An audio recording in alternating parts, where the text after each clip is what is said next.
جبوزی دکرنا ریجه شینکاهی دناوا باجیر ده گریننده یا بخچو دارستانیه یا شرداریا گلا کانتون آرقا دست به گلک پروژیان کریه.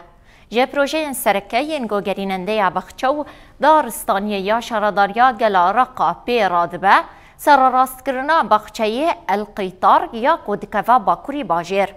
گریننده یا بخچو دارستانی آنی زمان گو کار سر راست کرنه دیده هفته و محیده بداوی بباو دیده 8 آدار ده هفته میرو جاجنان آجیهانی و روکرن.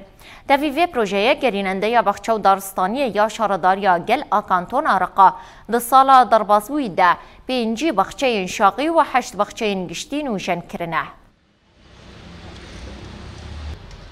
نقوم حاليا كدائرة حدائق في بهاتنا بوهاري رام دس بچاندنا بخچين شاغي و گشتي كريا محيان هاني زيچار حزار شتل جگل و دارين دارستاني چاندنا هروها ام با آوايا كي بيناف بره باقجيا نافره بخچه و آفدانا واندكن ام جار جاران بهفكاريا گل و مجلسان انسياتي فاندكن داكو اموان دارين كسك بباريزن والأعمال الأخرى التي تستلزم ذلك.